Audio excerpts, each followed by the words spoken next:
So, if you're taking flying lessons, you can take a flying lesson when you're 3 years old. It won't do you much good. You can take a flying lesson when you're 15 years old. It might start doing you some good.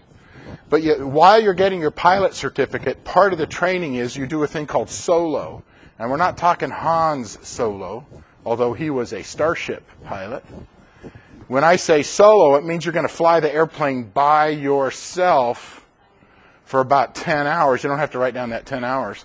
But as you're practicing flying airplanes, most of it's with the instructor, but after you get good enough, the instructor says, hey, Samuel, you got what it takes.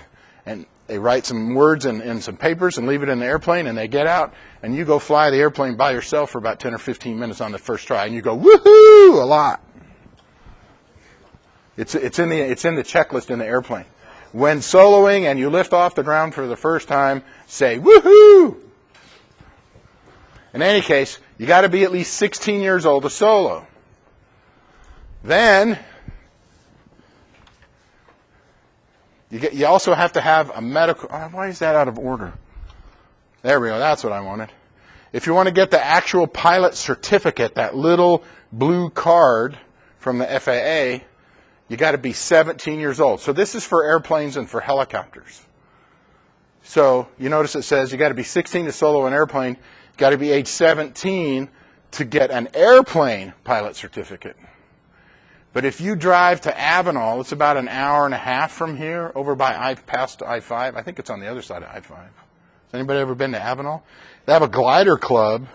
You don't have to write this down, but you can solo a glider when you're 14, and you can get your glider certificate when you're 16 and start taking people up for rides and making them pay half because there's only 2-seat glider. Well, that club, the biggest glider only has 2 seats, so you could pay for half and have your passenger pay for half. Look, and then after you get off the ground, you let go of the controls and you say, look, Mom, no hands. Oh, sorry. Okay, don't do that. Mom will freak out. So this is you got to be 16 to solo an airplane. You got to be 17 to get an airplane pilot certificate. Another thing you got to have is a medical certificate. Effectively, what you do is you go online and you fill out this big long form with everything that every time you saw a doc, went into the hospital, and if you broke bones or had any operations, and then you hit save and you get a confirmation number, and then you go to a doctor who's been approved by the FAA, the Federal Aviation Administration, to give pilot physicals. And if you pass, they give you the certificate right then. Now, you can wear glasses, but if you can only see out of one eye, you're going to have to get some further testing, and I should know. And if you can only hear out of one ear, or if you're missing a foot or an arm, there are some ways to get through that sort of thing. But I'd say there's probably only 1 or 2 people in here that couldn't pass, and it's not because I'm looking at you, don't think you passed, but if you have epilepsy, you can't, they're probably not going to let you have a certificate, because if you have an epileptic seizure while you're flying, then you might crash. Or if you're on a lot of certain kinds of prescription drugs, it's not a good idea to drive cars. It's also not a good idea to fly airplanes. But most people in the United States can get a medical certificate. The FAA says you got to fly at least 40 hours in an airplane to get your private pilot certificate, but most people take about 70. Most people take about 70. The national average to get a pilot certificate is 70 hours. The minimum's 40. The national average is 70 hours in the airplane. There's also a written test. But the book you have to learn is not that 1/8 inch thick pamphlet from the DME. It's about 1.5 inches. It's a textbook about yay big. It's about 1.5 inches thick. And then there's a few more things you got to know, because you got to know some regulations. So you got to pass a written test. Now, you also got to pass an oral exam. An oral exam means you sit at a desk with the examiner and they ask you questions with their mouth, and then you answer with your mouth. You could call it a verbal exam. So let's talk about getting a driver's license. How many people in here, does anybody in here get a driver's license? 2 or 3 of you? Okay, maybe 4. All right, so you got to pass the written test. and then you drive around so much with your folks or somebody, right? And then when you turn 16, you got to go to the motor vehicle department, you make an appointment, and you get out there. Is anybody taking a driving test at the DMV? So they make sure the lights work, right? They look at the seat belts, they tell you don't turn on the radio, something like that, okay. And then you start driving, they say, okay, let's go. Let's turn right there on Manning. They say turn right, they say turn left, they say go this way, they say parallel park over there, you don't screw up too bad. Okay, let's go back to the motor vehicle department. And you're good. How long does that test take? About 15 minutes? 7 minutes? 7 or 8, wow, okay. Was there an oral exam? Did they sit down and ask you questions about how to drive cars or what the laws are? No. Okay. So when you're getting a pilot certificate, no matter what kind it is, whether it's to fly an airplane or a glider or a blimp or a hot air balloon, you got to take that written test, and then you got to sit down with the examiner for 2 or 3 hours. I'm not exaggerating. You got to sit with your examiner for 2 or 3 hours, and they're going to ask you questions out of that book. You have to get a 98% correct. You're going, what? How many people in here have ever had a class where the final exam, you got an F if you got a 97 on the final exam? You've had a class like that? What class was that? Oh, hunting? Yeah, somebody has a thing about gun safety. Yeah, maybe that's not such a bad idea. Okay. We can talk about gun safety outside of class. So, that's it. You're going, ah! Well, I'm telling you, people do it every day. And the way people do it is they practice. They get in a study group and they have other people ask them the same kinds of questions over and over again, so they get really, really good. And they usually spend $100 and get an online computerized program that asks them questions, and they try to answer them. And they take really good ground schools, and then they study. So whatever it takes to study in high school, multiply that by 2 or 3 times, that's what it takes to go to college. Then multiply that by a couple of times, and that's what it takes to do well. Let's put it this way. If you can't get an A in ground school, it's going to be difficult for you to get a 98% on the oral exam. And I'm not saying that to scare you, because students do that every day. I'm going to tell you a story. Last year, a year ago right now, there were 16 people in ground school at Reedley College, and they were flying. I take that back. Of that 16, 1 was just taking ground school and the simulator class. They weren't going to fly. They dropped the class halfway through the semester because they had personal problems. So that left 15. Of that 15, 1 of them flunked ground school. So it's because the people that show up to do it, they tend to be pretty motivated. So, and if anybody, I have this question, people say, do you have to be smart to be a pilot? And I said, well, if you got an IQ of 85 or more, you're going to be fine. So 85 is less than 100, right? 100 is average IQ is 100. So if your IQ is 85, Samuel's smiling because he's got an 86. Sweet. I'm just kidding, Samuel. Surely you have an 87. That's where you say, no, Mr. Johnson, my IQ is not 87, and please stop calling me Shirley. That's the appropriate response there when I say Shirley. Okay. Don't worry, you'll catch on.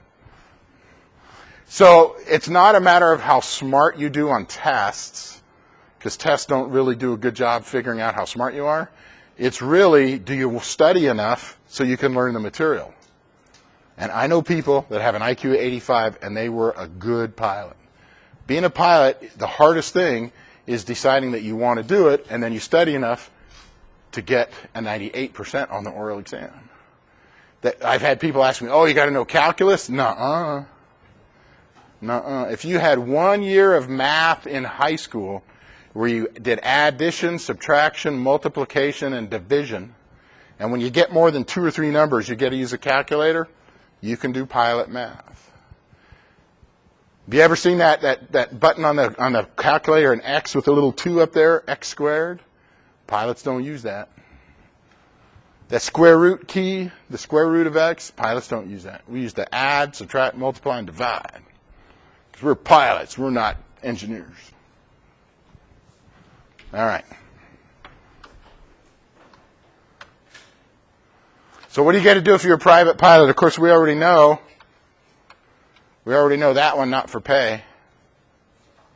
We already know that you can share the expenses with the rest of the people on board the airplane.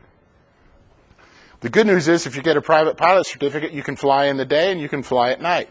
I think flying in the day is more fun because you can see more stuff, especially when you're flying over the mountains or the Grand Canyon. Anybody ever fly over the Grand Canyon low in a small airplane? I'm the only one? Okay, all right. Of course, we kind of covered it yesterday. If you only have a private pilot certificate and you don't have an instrument rating, then you got to stay out of the clouds.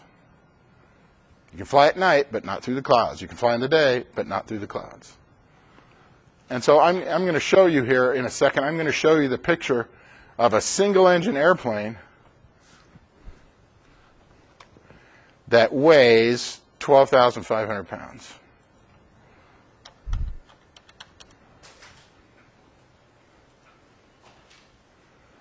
So that's a Pilatus PC-12.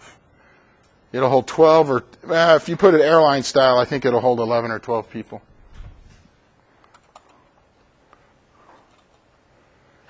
So if you got a private pilot certificate, you could fly an airplane this big.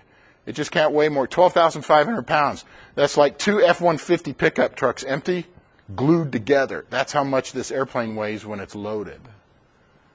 Because an F-150, what is it, about 6,000 pounds or so? Why is it giving me this? I don't want this.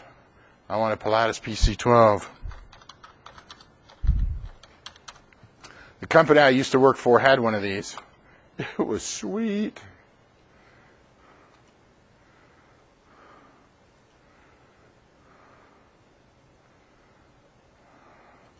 It was big, man. We could put stuff in the back.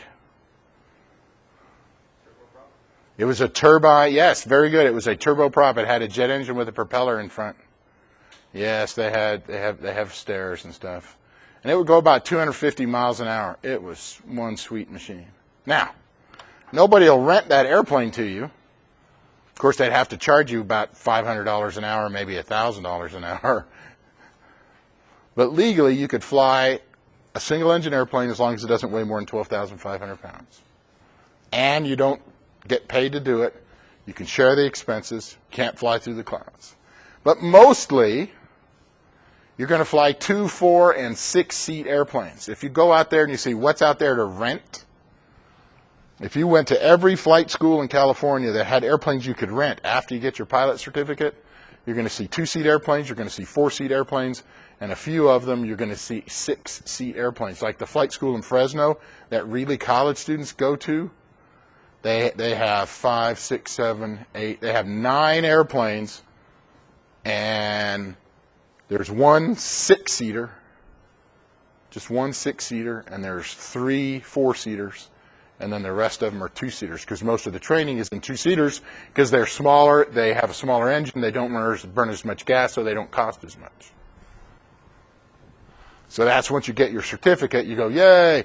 And then you usually go fly the airplane you learn to fly in with an extra seat. And then you go back and say, I want to fly the big 4-seater. Woohoo! And when you fly the 4-seater, you can say woohoo too. There's a lot of moments in your life you can say woohoo. So here's where the rubber hits the road. Has anybody ever heard of that phrase? The rubber hits the road? Okay, all right. So $130 an hour for an airplane. What's the national average in flying time? 70.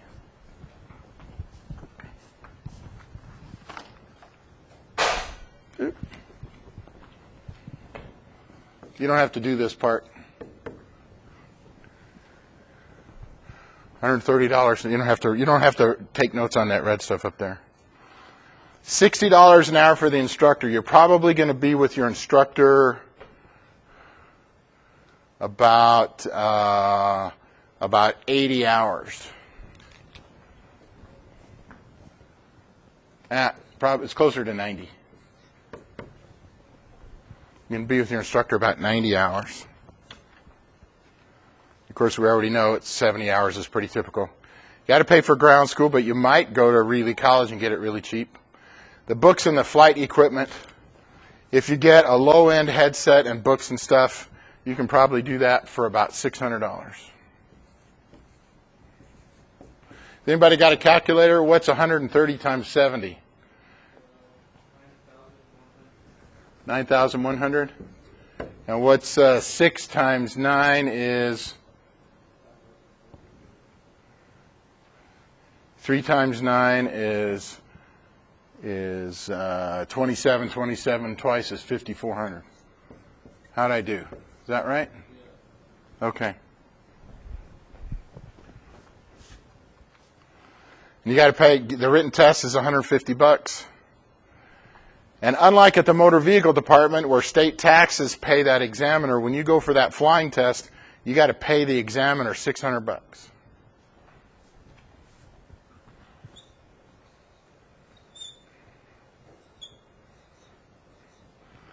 I'm a pilot, so if I have to do all that, I'm probably going to get out a calculator, so I'm going to see how well I can do it by hand. 1, 5, 11, 12, 17, carry the 1, 10, 15. How'd I do? 15,000 and change? You don't have to do that. I'm not going to ask you to do the math. I'm not even going to ask you these numbers here. So I forgot on the last slide, I forgot to give you some example questions. So here's what kind of questions I would ask off of this slide. We already got it's typical it's 70 hours of flying.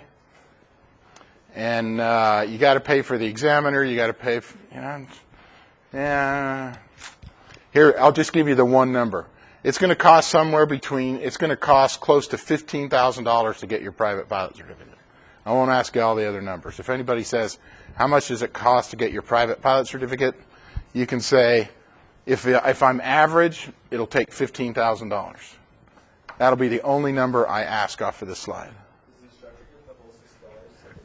No, if you're working, no, it's like a car mechanic. You take it to a shop, and you pay the shop $110 an hour. They pay the mechanic 20 or 30, and then they got to pay for the building, and they got to pay for the lights, and they got to pay for the profit. Yes, there are flight instructors that work for themselves, but not in Fresno, unless you happen to find one. The problem is, let's say I'm a flight instructor, and you say, hey, Mr. Johnson, I want you to teach me how to fly. So we go to a flight school in Visalia, and we say, hey, I want to be a flight instructor and teach this young gentleman here because he's rich. He's got 15 grand. Sweet. And they're going to say, okay, you can do that, but the student's going to pay them $60 an hour, and they're going to pay me 20 or 30. And I'm going to say, no. I just want to teach this person, and they're going to give me $30 an hour because it's going to shave off half of that 5,400. And they're going to say, no, you're not. It's their airplane. They don't have to rent it to me if they don't want to. Because they got to pay for the lights, and they got to rent the building, and they have insurance. There's some people out there that would do that sort of thing, but that's probably 10% of the time. And yeah, that you could shave off a couple of $1,000s. Now look, I'm not trying to put all this up there and you go, well, I'm never going to become a pilot. Holy crap. Oh, man. I was trying to get 2 weeks without saying a naughty word. And there, I let it out. You didn't even notice. Oh, okay, good. I won't repeat it. So if you go to Reedley College, you can get Pell Grants, the California Promise, Cal Grant, federal student loans, and private student loans to cover it. Because I got students that come back from last year, and I got students in class right now that just started as freshmen in college. And that's what most of the students are doing, is they're using the free grant money from the federal government student loans, and they're getting a private loan on top of it. The first semester is a little over $7,000. The second semester is a little over $8,000. And that's what they're doing. If it wasn't for the financial aid, most of the students couldn't do it. To tell you what I wish it wasn't this expensive. When I learned to fly in 1977, I was a junior in high school, and it was February of 1977, so it was the second semester, my junior year in high school. And I started taking ground school in this classroom. I grew up in Reedley.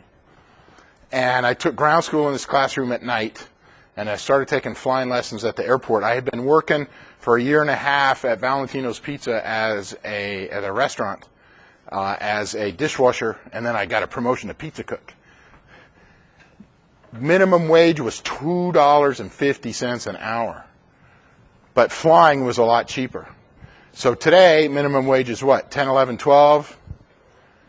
The cost of an airplane is 3 times more than it was, not based on $2.50 an hour, but, well, let me back it up. If I worked for an hour at $2.50 an hour when I was 16 at the time, I could get 3 times more airplane time than today if you're 16 years old and you get a minimum wage job and you go work, you'll only get 1/3 as much flying time. Flying is 3 times more expensive if you use minimum wage as your base level. I'm not talking the cost of living, and I'm not talking inflation. I'm just saying if you're 16 years old and you got a part-time job at minimum wage, today, this is unfair, quite frankly, you'll have to work 3 times longer than I did to get the same amount of flying. Now, we can argue and complain about that all day long, but we got to face the reality. I don't like it. I wish there was a different way to do it. But I have students every year coming into the program and getting the loans because when they graduate, there's jobs out there. Well, let's say, like, you already know how to fly a plane. Let's say, like, you're fortunate, like, your parents own a plane. Okay, yeah, cool. Sweet. Obviously not good. Yeah. And then you already know how to fly and everything. You just, like, take your written test and pass. Well, of that 40, of that 70 hours, usually about 55 or 60 of it is with an instructor. But if you've been flying with your parents, for instance, even if they don't have a flight instructor certificate and they're letting you sit in the front seat and they're trying to teach you how to fly, you're still going to have to get 40 hours with an instructor. So you could shave off 1/3 of this, maybe a little more.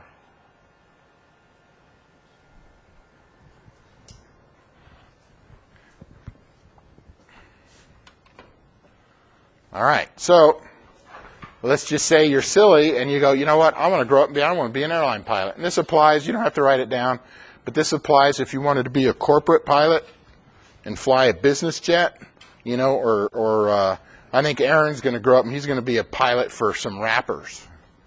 Are you familiar with, I think, is it a person or a music group called Bruno Mars? That's a person? What's the name of the music group he's in?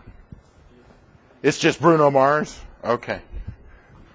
So does anybody know any of the names of the people that he performs with?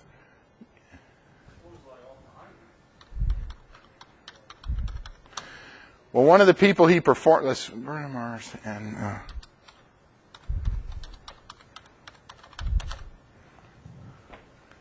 here we go. So Philip Lawrence is, see if I can find it. Philip Lawrence performs with Bruno Mars on stage, like Bruno Mars did the Super Bowl a couple of years ago. Does anybody remember that? Here, we'll try this. Bruno Mars, Super BOWO. All right, there he is. See this guy on the left with the glasses? No, I can't see him.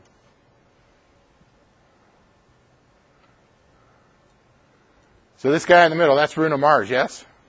Okay, this gentleman right here, his name is Philip Lawrence.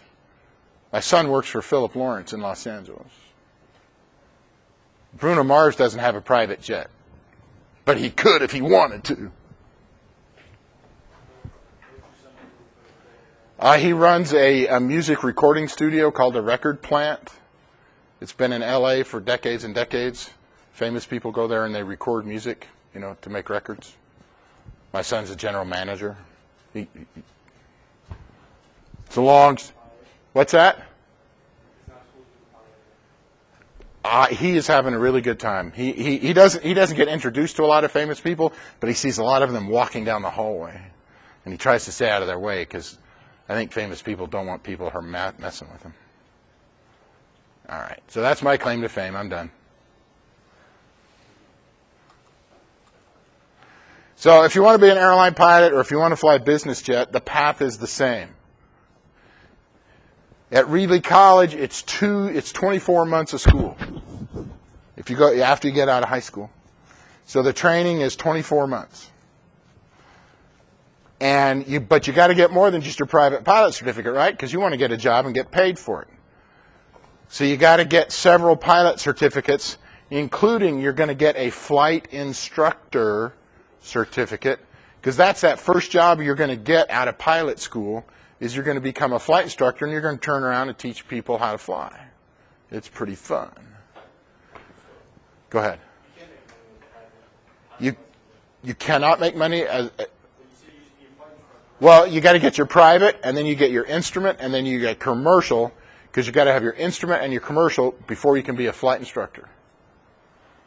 So you got to get your private, instrument, commercial, and your flight instructor certificate. And that's what you do if you go to Reedley College for 24 months. But right now, there's 5 jobs out there for flight instructors, and there's only 4 people applying for them. There's a shortage of flight instructors in the United States. Because the airlines, when they need a new co-pilot, they hire experienced flight instructors. So there's not enough flight instructors hanging around. So literally, that's been a problem at Reedley College, is finding enough flight instructors to take care of our students. Of course, that's really good if you're the flight instructor. So the cost is $65,000. If you go to Reedley College for that 24 months, you get your private, your instrument, your commercial, and you get your flight instructor certificate.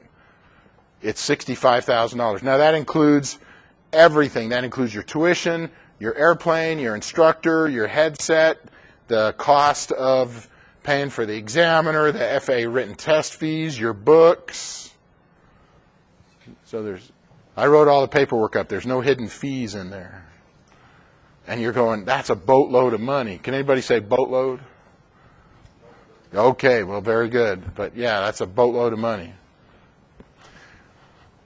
The work before the airlines, the way it works in the United States is if you get your flight instructor certificate, you only have about 250 hours of flying. But to get that airline transport pilot certificate, so you can be a co-pilot at the airline, you need 1,500 hours.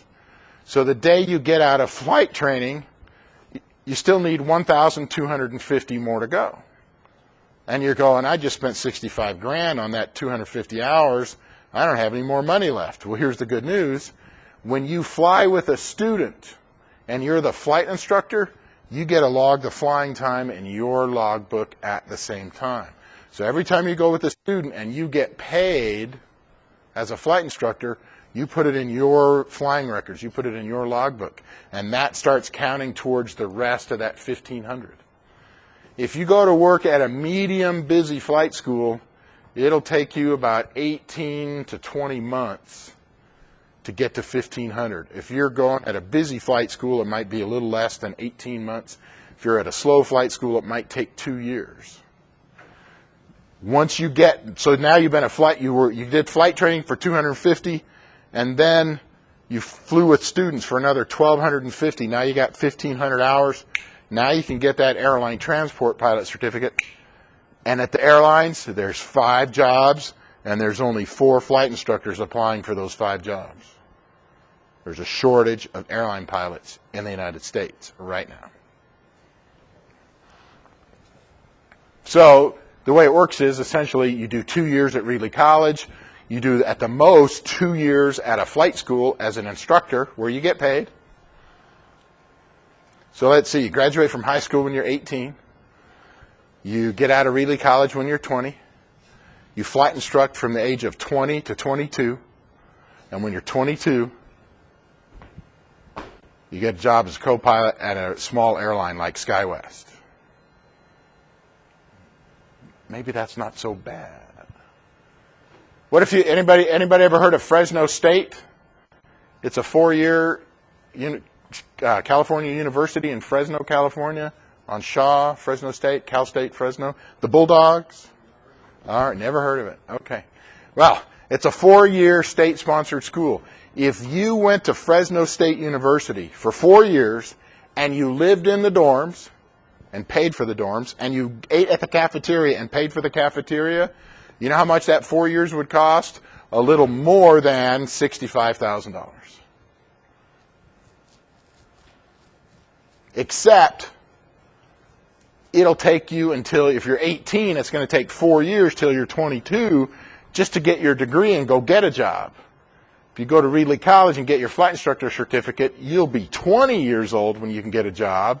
And when other people are graduating from Fresno State at 22, you're getting a co-pilot job for an airline in New York or Arizona or California or who knows where. So I got another one. You don't have to write this down.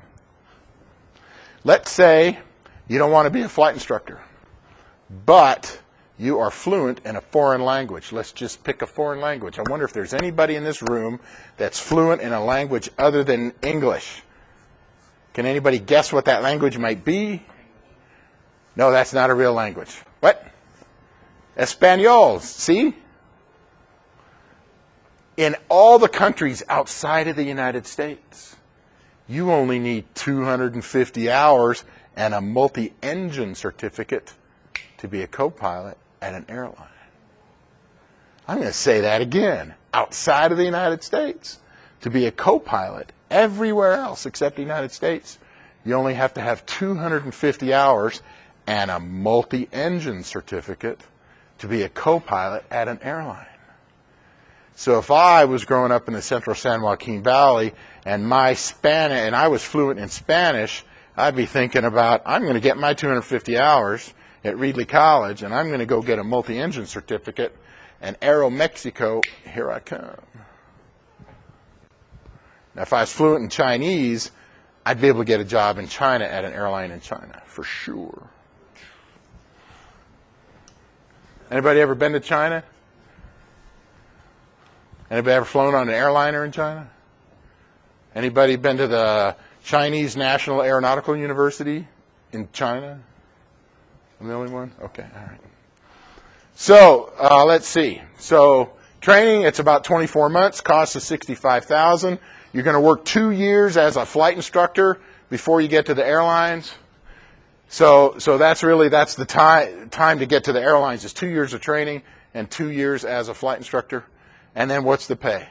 Starting pay as a flight instructor right out of Reedley College is going to be somewhere around $30,000. Not that great for a pilot.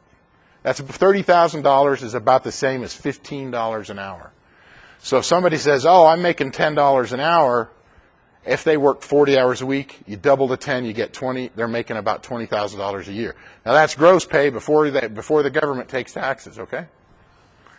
So you're making about $30,000 a year. It's just going to keep going up after that. If you work 2 years as a flight instructor and then go to a small airline when you hit 1,500 hours when you're 22, and you stay at that small airline for about 5 years, you work your way up to be the captain, and you go, you know what, I like flying for SkyWest, but I want to fly for American Airlines. I want to fly for United Airlines. I want to fly for Alaska Airlines. You can get a job at Alaska, one of these other airlines. They'll put you back down to being a co-pilot, and you'll lose a little bit of pay for a few years, but you're going to work your way back up to being a captain. By the time you're 32, you'll be making $100,000 a year. That's the same as $50 an hour. And by the time you're 52, you'll be making $200,000 a year. And you'll pay a lot of taxes. Thank you very much. I want you to make $200,000 and pay into Social Security, so 10 years from now I can retire and I will get some Social Security. So please, please make a lot of money and pay a lot of Social Security taxes. That's my hope. All right. We're going to stop right there because I have some paperwork that I need some people to do.